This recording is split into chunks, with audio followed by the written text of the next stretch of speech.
숙녀들의 고귀한 수다. Chérie, unsere Liebe war schön, so schön. Merci, Chérie, sei nicht traurig, muss ich auch von dir gehen. 네. 김세영 기자 안녕하세요. 네, 안녕하세요. 아, 네. 한 주간 잘 지냈어요? 네, 잘 지냈습니다. 네. 너무 요즘에 뭔가 이제 3월이고 날씨가 네. 풀렸잖아요. 네. 그래서 좀 기분이 많이 좋은 한 주였었던 것 같아요. 아, 네, 맞아요. 벌써 봄 같은 기분이 들죠. 네. 약간 미세먼지 때문에 좀 힘들긴 했지만. 맞아. 네. 근데 봄이 오는 것도 좀 걱정돼요. 왜냐면 4월 되면은 날씨가 막 너무 좋잖아요. 그렇죠. 막 태양도 아름답고 봄바람도 너무 네. 기분 좋게 하는데 일을 해야 한다는 그것 때문에 네. 놀러 가고 싶은 충동이 막 생길 것 같아요. 네. 3, 4월은. 여기 앞에 운영궁이나 이런 데 그냥 가끔 혼자. 바람 쐬러 나갔다 와도 좋을 것 운영궁 같아요. 혼자 로맨스. 한복 입고. 괜찮네. 같이? 그럴까요? 네. 한번 우리 인증샷 찍고 네. 한번 청취자분들에게 보여드려도 괜찮을 것 같네요. 네, 재밌겠네요. 김세영 기자 일주일 만에 뵙는 건데 네. 막 청취자분들이 너무 예뻐져서 왔다. 아. 지금 안 본 사이 왜 이렇게 예뻐졌냐? 칭찬 이상하네. 일색이네요. 살이 약간 찐 것 같은데. 통통해서 네. 아닌데 김세영 기자 근데 워낙 말라가지고 워낙은 아니고요. 적당히 아름답게 발랐다. 자화자찬 네. 이제. 네, 칭찬 아무튼 감사합니다. 네. 오늘 김세영 기자 핫뜨거 소식 준비하셨다고요? 네. 한번 들어갈까요? 네. 하나, 둘, 셋. 핫뜨거 뜨거 핫뜨거 뜨거 핫. 네, 오늘의 핫뜨거 소식 전해주시죠. 네. 첫 번째 소식입니다. 김수로 프로젝트의 연극 밑바닥에서가 오는 3월 1일부터 시작하는데요. 네. 이제 배우 김수로 씨가 직접 출연하는 작품이라서 기대를 네. 모으고 있습니다. 네. 러시아의 셰익스피어라고 불리는 막심 고리끼의 희곡, 네. 밑바닥에서라는 작품을 원작으로 하고 있고요. 네. 이 작품은 이제, 하수구 같은 지하실?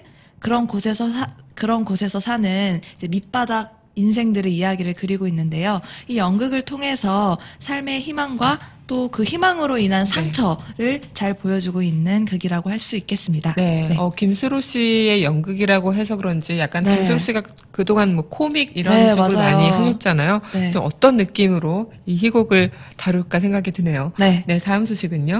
네, 두 번째 소식은요. 뮤지컬 글루미 데이입니다. 네. 이거는 이미 지난 28일에 시작을 해서 4월 27일까지 진행될 예정인데요. 이 이야기는 일제 강점기 당시에 실제 있었던 네. 김우진, 윤심덕, 현해탄 자살 사건을 토대로 네. 하고 있습니다. 이제 두 사람은 예술가였는데요. 김우진 씨 같은 경우에는 연극운동가, 네. 그리고 윤심덕 씨 같은 경우에는 조선 최초의 소프라노였다고 해요. 네. 근데 이제 김우진 씨와 그 윤심덕 씨가 이제 부둥켜 안고 바다에 떨어져 자살을 했는데 네. 김우진 씨 같은 경우에는 유부남이어서 불륜이 아니었냐, 그래서 자살한 거 아니었냐, 이런 설이 있었는데 이 뮤지컬은 그런 네. 불륜에 의한 극단적인 선택이 아닌 네. 이제 일제 식민지를 이제 통탄하고 안타까워한 두 예술가의 그런 슬픔, 그런 슬픔 때문에 자살한 걸로 이야기를 이끌어갑니다. 네. 네. 정말 내용 줄거리만 봐도 뭔가 좀 어둡긴 하겠지만 네. 그 안에서 느껴볼 게 참 많을 것 같다라는 네. 생각이 듭니다. 마지막이죠? 네, 마지막 핫뜨거 소식입니다. 네. 배종옥 씨, 조재현 씨, 정은표 씨 등 네. 걸출한 배우들이 연극판에 총 출동합니다. 바로 3월 1일부터 열리는 연극 그와 그녀의 목요일인데요. 네. 이 작품은 배우 조재현 씨가 이제 조재현 씨와 그리고 네. 그 죽은 형의 이름을 걸고 만든 네. 수연제 시어터의 그런 설립 기념 공연이라고 할 수 있는데요. 이제 이 연극 속에는 아무래도 이제 방송을 통해서도 정말 잘 만나볼 수 있는 배우들이 만나서 네. 일단 눈이 굉장히 즐거울 것 같고요. 네. 이제 배종옥 씨와 조재현 씨가 호흡을 맞추는 작품이라서 네. 화제작이 되고 있습니다. 네. 정말 우리 한국의 배우들도 좋은 네. 작품에 출연하면서 자신들의 연기력 그런 입지를 많이 넓혀가고 있다는 생각이 네. 드네요. 네, 그럼 노래 한 곡 듣고요. 우리 본격적인 이야기 이어가도록 하겠습니다. 네. 네, 이 노래 함께 듣겠습니다. 배우 심은경 씨가 부른 노래입니다. 하얀 나비. 네, 심은경 하얀 나비 듣고 왔습니다. 오늘 김소영 기자와 함께 이야기를 나눠볼 뮤지컬 고흐인데요. 우선 뮤지컬 한 편 먼저 감상하시고 이야기 이어가도록 하겠습니다. 네. 바다가 되겠어. 그것이야말로 마지막으로 선택한 정말 얄미운 나를 아니라 망설여지는 이 순간에도 이제 사람들이 위해서 내 인생에 갈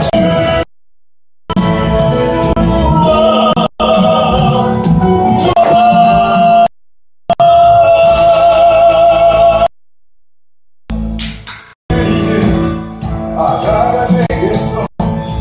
그것이야말로 마지막으로 선택한 정말 얄미운 나를 아니라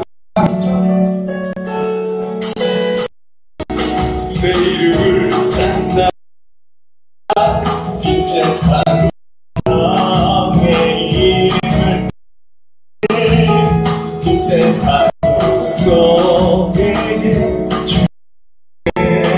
그리움에서 사촌이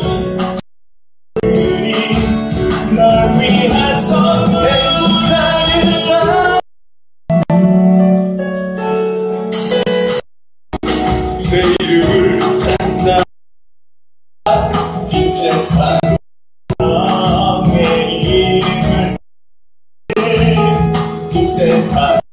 너에게 그리움에서 사촌이 널 위해서 행복하게 살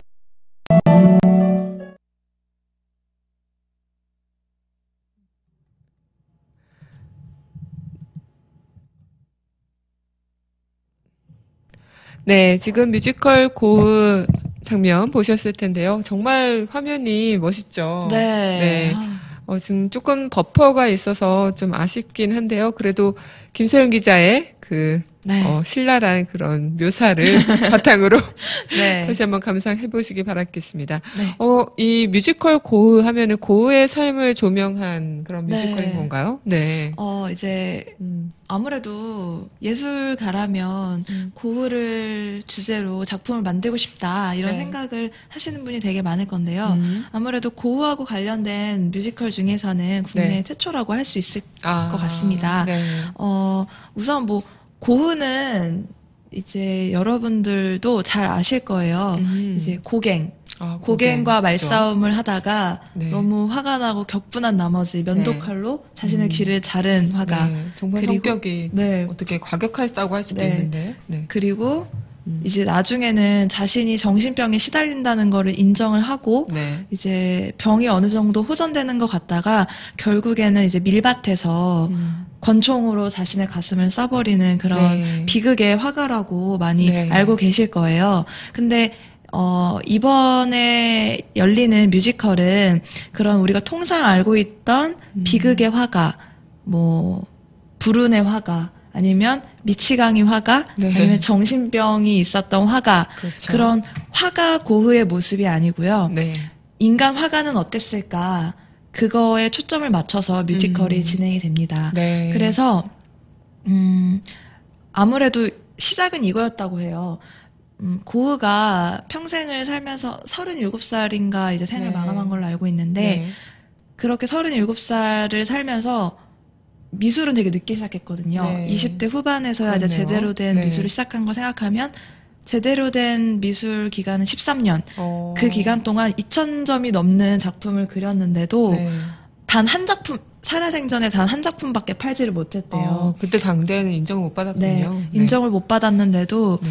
그렇게 수천 장의 그림을 그렸던 거죠. 그래서 이 연출가님은 네. 고흐가 왜 그렇게 수천 장의 그림을 그리면서도 단 한 네. 장밖에 못 팔았는데도 왜 끊임없이 계속 그림을 그렸을까? 네. 그거에 착안을 해서 인간 고흐, 이제 인간 고흐의 모습을 뮤지컬로 데리고 왔고요. 네. 그래서 이제 뮤지컬을 실제로 보시면 이제 고흐의 정말 그냥 인간다운 모습, 네. 뭐 그림을 그리고 싶어하는 모습, 네. 그리고 특히 이제 고갱이 이제 등장을 하는데요. 네.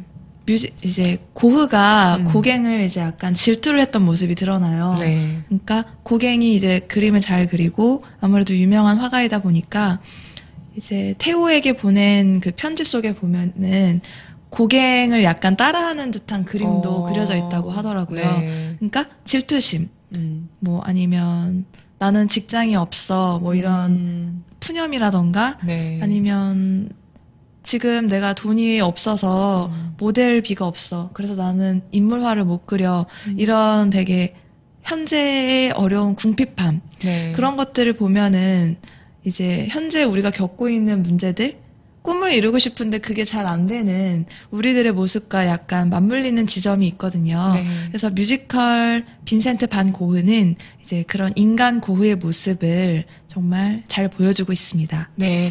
뮤지컬 방고흐라고 해서 뭐 어떤 작품일까요? 그냥 네. 뮤지컬 방고 하면은 그냥 작품들을 보여주기는 할까? 약간 네. 뮤지컬이라는 그 작품 때문에 그럴 것 같은데 이 또 작품이 국내 최초로 또 선보이는 뮤지컬이라고 네. 하죠.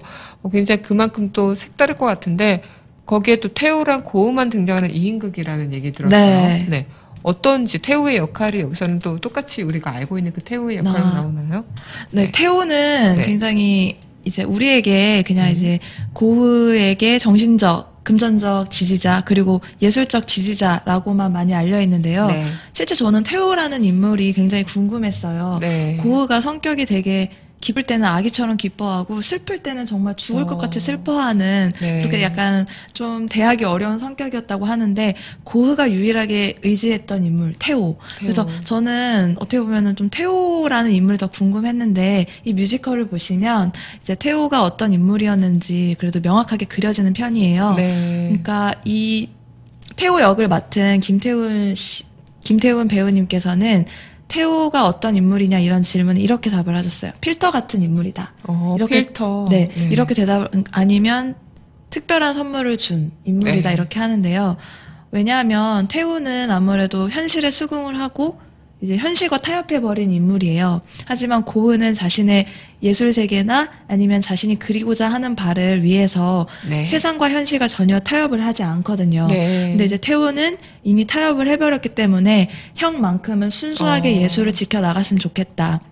그래서 그 더러운 불순물을 나를 통해서 다 걸러내서 형만은 순수한 예술을 했으면 좋겠다. 네. 그렇게 해서 이제 필터 같은 인물이다 이렇게 표현을 했는데요. 실제로도 뮤지컬을 보시면 태호의 그런 면모들이 잘 보여집니다. 네. 네. 정말 궁금한데 네. 그러면 마지막으로 이 작품의 연출가가 네. 그 영상 그때 네. 앞서서 봤던 영상이 있는데 그 영상을 제3의 배우라고 이야기를 네. 했다고 합니다. 네. 그게 뭐 같이 나왔다는 의미인 네. 건가? 어떤 건가요? 이제 2인극이고 네.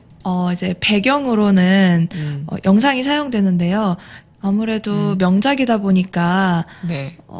저는 이 연출가님이 영상을 제 3의 배우라고는 했지만 저는 네. 1의 배우라고 해도 손색이 없을 정도로 네. 영상이 정말 재밌었거든요. 영상에 집중이 되는군요. 네, 그러니까 이거는 약간 드라마가 있거나 서사가 있거나 이야기를 이끌어가는 방식은 아니고요. 네. 그러니까 고흐의 작품, 고흐가 만약에 이제 해바라기라는 작품이 있으면 이 해바라기를 보면서 고흐가 그때 어떤 상황이었고 그때 이 해바라기를 보면서 어떤 걸 느꼈을까 하면서 토막토막식으로 해서 무대에 올리는 형식이에요. 네. 그래서 해바라기가 막 이렇게 움직이기도 하고요. 네. 고흐가 해바라기를 보면서 무슨 생각을 했을지 보이기도 하고 그리고 가장 유명한 작품 중에 별이 빛나는 밤이라는 네. 작품이 있잖아요. 고흐가 별이 빛나는 밤 그때 무슨 상황이었고 그리고 그 별을 보면서 어떤 별을 어떻게 봤을지 해서 별이 정말 움직여요. 그래서 약간 이제 그 연출가님이나 영상 분들은 아무래도 명작을 재해석하다 보는 과정에서 좀 이제 불편해하는 시각도 있지 않을까 우려를 했는데요. 저 같은 경우에는 굉장히 아름답게 재해석했다는 평가를 내리고 싶습니다. 네. 네. 그러면 마지막 소감평 짧게 한마디 부탁드릴게요. 네, 누구나 이제 예술가나 아니면 네. 화가, 거장들을 보면은 네. 되게 어마어마한 인물들, 그렇죠. 정말 위대한 인물들이라는 그렇죠. 그런 이미지를 딱 스스로가 각인시켜 놓기 마련인데요. 네. 실제로 그들은 그냥 정말 우리랑 똑같은 인간이었던 것 맞아요. 같아요. 네. 꿈을 쫓고 꿈을 실현시키려 노력하고 슬픔과 좌절에 빠지는 그런 인간들. 근데 다만 우리와 다른 게 있다면 현실과 타협하지 않고 자신의 꿈을 순수하게 네. 지켜나가려고 했던 점, 네. 그런 점이 이들을 위인 그리고 예술가, 거장으로 만들지 않았나 네. 그런 생각을 다시 한번 해보게 되었습니다. 네, 네. 정말 이렇게 우리 한 인간의 삶을 이런 네. 식으로 조명했다는 뮤지컬 이야기 한번 듣고 왔는데요. 네. 마지막 곡이죠. 김소영 기자와 함께 더 이야기를 하고 싶지만 시간상 마지막 곡을 틀어드려야 될 것 같습니다. 오늘 저희 청취자분 내가 사는 이유님의 생신입니다. 그래서 생신 축하한다는 의미로 내가 사는 이유님의 신청곡 마지막 곡으로 들려드리도록 하겠습니다. 더원의 썸데이 듣고요. 저희는 인사 말씀 준비하도록 할게요. 생신 축하드립니다. 축하드립니다.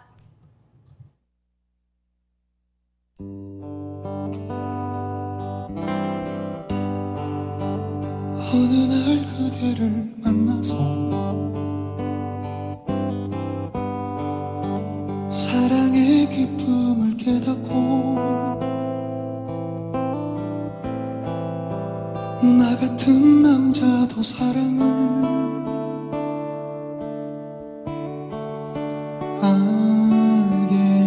알겠다오.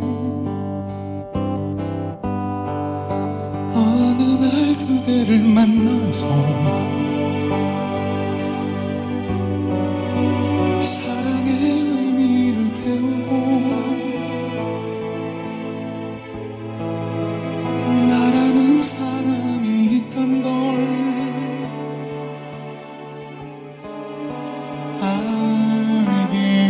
알겠다오. 어느 날 그대를 만나서 나는 사랑을 했다오. 그땐 사랑을 지우고 또 지워야 하는지 삶이 공허하고 보잘것없게 보일 때에도 신념과 열정을 가진 영혼은 쉽게 포기하지 않는다. 빈센트 반 고흐가 이렇게 얘기했다고 하는데요. 정말 우리의 삶 속에 치열한 그런 것 같고 끝까지 노력하는 그 결과가 나온 것들이 아닐까 생각이 듭니다. 우리도 그럴 수 있다는 사실을 오늘 한번 깨우치길 시작하는 그런 시간이 됐으면 좋겠네요. 김소영 기자. 네, 꿈은 인생의 등불이라는 생각이 듭니다. 아무리 슬픔과 그리고 어려움이 닥쳐도 꿈을 잃지 말고 오늘 금요일 한 주 잘 마무리하시길 바라겠습니다. 네, 오늘도 저희와 함께 해주셔서 감사하고요. 행복한 주말 되세요. 행복하세요. 행복하세요.